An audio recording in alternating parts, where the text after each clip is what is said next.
Hey everyone, welcome back for another deep dive. Glad to be back. Today we're going to be kind of taking a look at some really fascinating research that we found Yeah. from some Portuguese sources about how social media is shaping our identities in the digital age. And It's a big one. it is a big one.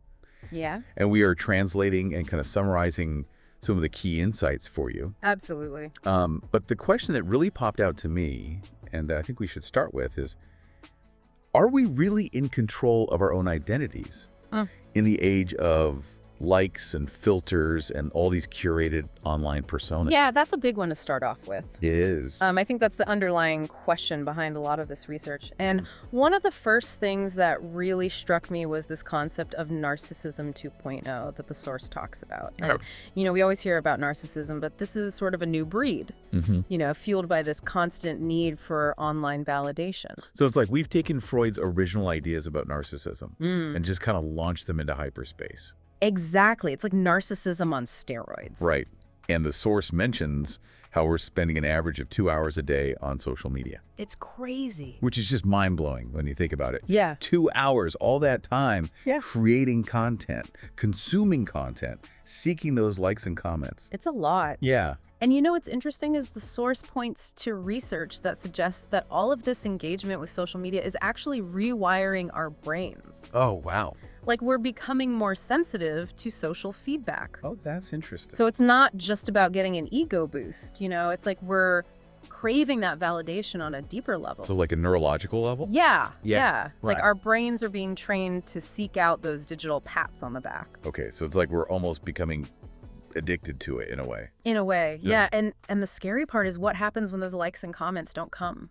Yeah. It can trigger all sorts of negative feelings, rejection, inadequacy. Yeah. The source even cites studies linking heavy social media use to increased rates of anxiety and depression. Oh, wow. It's like we're tying our self-worth to these fleeting digital metrics. Yeah, and so that makes you wonder what happens to our sense of self when it becomes so dependent on that external validation.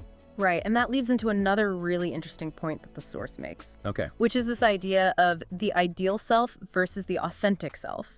So in the digital world, we're constantly bombarded with images of perfection. Oh, yeah. Carefully curated profiles, filtered photos. Absolutely. And it creates this pressure to present this idealized version of ourselves, even if it doesn't reflect who we really are.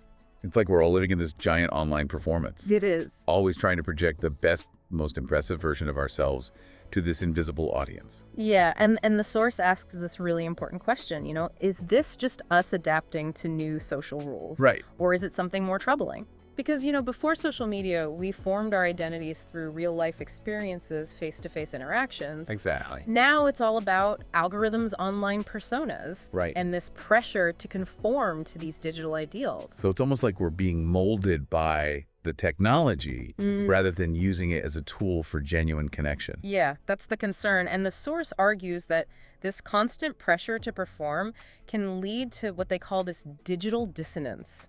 This growing gap between our online personas and our true selves. And that can have some real psychological consequences. Oh, absolutely. Yeah, so how do we navigate this? How do we find that balance between expressing ourselves authentically online, but also avoiding this trap of becoming these curated, filtered versions of ourselves? That is the million-dollar question. It is. And luckily, the source offers some intriguing insights into that very challenge. Okay, I'm all ears. I'm ready to hear how we can kind of break free from this digital funhouse mirror and reconnect with our true selves. Yeah, it seems like this digital dissonance isn't inevitable. Okay. There are ways to reclaim our authenticity, even in this hyper-connected world.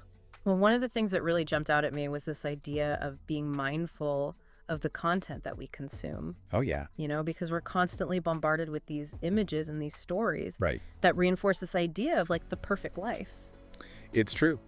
Scrolling through Instagram sometimes, it can feel like you're stepping into an alternate reality Totally. where everyone's on vacation Yeah. and eating these gourmet meals and just looking effortlessly stylish. Exactly. And the source argues that this constant exposure to these idealized versions of reality can actually distort our own self-perceptions. Oh, wow. We start comparing ourselves to these carefully curated online personas, Yeah. and we end up feeling inadequate Right. So it's not just about being mindful of what we post, but also about being selective about what we consume. Exactly. It's like choosing a healthy diet for our minds. Oh, I like that. Instead of filling our feeds with content that makes us feel envious or insecure, Right. we can actively seek out content that inspires us, Yeah. that uplifts us, or that connects us with people who share our values. So it's about being intentional about the kind of digital environment we create for ourselves. Precisely. I like that. And another thing that the source highlights is the importance of setting boundaries with social media. Yeah. Because it's so easy to get sucked into that endless scroll, Oh, it is. spending hours mindlessly consuming content, Oh, yeah. but taking regular breaks, disconnecting from the digital world, even for short periods can be incredibly beneficial. Yeah, it's like giving our brains a chance to breathe, Exactly. to step outside of the digital echo chamber and reconnect with the real world. Yeah, and the source actually mentions a study Oh, wow. where participants who took a week-long break from social media reported significant improvements in their mood, their self-esteem, and their overall well-being. It's amazing how much impact even a short break can have. Yeah. And it reminds us that our worth isn't tied to our online presence. We have value and purpose outside of the digital realm. Absolutely. One thing that really worries me is this idea that social media is eroding our capacity for empathy. Mm-hmm. If we're constantly curating our online personas and presenting these idealized versions of ourselves, are we losing the ability to connect with others on a deeper, more authentic level? It's a valid concern. Yeah. And the source dives into this as well. Okay. They point to research suggesting that heavy social media use can actually lead to a decline in empathy. Oh, wow. And it makes sense when you think about it. If we're constantly focused on presenting ourselves in a certain light, Right. it can be difficult to step outside of our own perspectives Yeah. and truly see things from another person's point of view. It's like we're losing the ability to step into someone else's shoes and experience the world through their eyes. Exactly. And that's where the source brings in this concept of digital disembodiment. Right. It's the idea that the more time we spend in these virtual worlds, the more disconnected we become from our physical bodies. Right. And the real tangible world around us. So it's not just about losing touch with our authentic selves, Yeah, but also about losing touch with our physical presence in the world. that's right. And the source argues that this disembodiment can have profound implications for our sense of self and our relationships with others. Yeah. When we're constantly immersed in the digital realm, it can be easy to forget that we are embodied beings, living in a physical world with all its complexities and nuances. It's like we're becoming these disembodied avatars floating through cyberspace, Yeah. rather than fully present, embodied individuals engaging with the world around us. That's a powerful image. It is. And it raises an important question. How do we maintain a sense of embodied presence Right. in a world that's increasingly dominated by digital technology? That's a question I think we all need to be asking ourselves. Yeah. Because if we lose touch with our physical selves, with the sensations, the emotions, The experiences that come with being embodied. What does that mean for our sense of self, our relationships, our understanding of the world? it's a profound question and one that doesn't have an easy answer. Yeah. But the source does offer some interesting suggestions for cultivating embodied presence, even in the midst of our digital lives. Okay, I'm intrigued. Let's dive into those suggestions. What does the source recommend? Well, one of the key points they emphasize is the importance of mindfulness. Okay. It's about bringing our attention to the present moment, to the sensations in our bodies, Right. to the sights, the sounds, the smells, the textures of the world around us. Yeah. It's about grounding ourselves in our physical experience. So it's about stepping out of our heads, out of that digital stream of consciousness, Exactly. and really tuning into our physical selves. Exactly. And the source suggests practices like meditation yoga, Okay. or even just taking a few minutes each day to sit quietly Yeah. and notice our breath, the feeling of our feet on the ground, Right. the weight of our body in the chair. It's about cultivating a sense of awareness Yeah, of our physical presence in the world. that makes sense. It's like reminding ourselves that we are more than just our thoughts, our online personas, our digital footprints. Yeah. We are embodied beings, living, breathing, experiencing the world through our senses. That's a beautiful way to put it. Thank you. And the source also highlights the importance of movement. Okay. It's about getting out of our chairs, away from our screens, and engaging our bodies in physical activity. Right. Whether it's going for a walk, dancing, playing sports, or just stretching and moving around. Yeah, Physical activity helps us reconnect with our bodies I agree. and feel more alive and present. It's like shaking off the digital cobwebs and getting back in touch with our physicality. Yeah. I know I always feel more grounded and centered after a good workout or a long walk in nature. And that's exactly the point. It's about finding ways to reconnect with our bodies, to reclaim our physical presence in the world, and to experience the richness and fullness of embodied life even as we navigate the complexities of the digital age. So it's not about rejecting technology altogether, No. but about finding a healthy balance Exactly. between our digital lives and our embodied experiences. That's a great way to summarize it. Yeah. It's about using technology consciously and deliberately, Yeah. without letting it dominate our lives Mm-hmm. or disconnect us from our bodies and the world around us. You know, the source also talks about the importance of real-life connections. Yes. Of spending time with people face-to-face, engaging in meaningful conversations, Mm-hmm. sharing experiences, and building relationships that go beyond the digital realm. That's so crucial because while social media can facilitate connection, Right. it can also create a sense of isolation if it becomes our primary mode of interaction. Real-life connections provide us with a sense of belonging, support, and shared humanity that we can't fully experience through a screen. It's about remembering that we are social creatures wired for connection, Yes. and that those connections thrive best when they're nurtured in the real world through shared experience of physical presence and the richness of face-to-face interaction. Exactly. And the source emphasizes that these real-life connections can be a powerful antidote to the digital dissonance we've been talking about. Oh, interesting. They ground us in our bodies, remind us of our shared humanity, and help us cultivate a sense of belonging and purpose that extends beyond the digital realm. It's like weaving a tapestry of connection that extends beyond the digital threads and into the fabric of our real lives. That's a beautiful analogy, and it reminds us that our identities are multifaceted. Mm-hmm. We are not just our online personas. We are Right. complex, embodied individuals with rich inner lives, deep connections to others, and a profound capacity for experience and growth. It's about remembering that our true selves extend beyond the screen, beyond the filters and the curated images, and into the messy, beautiful, complex tapestry of real life.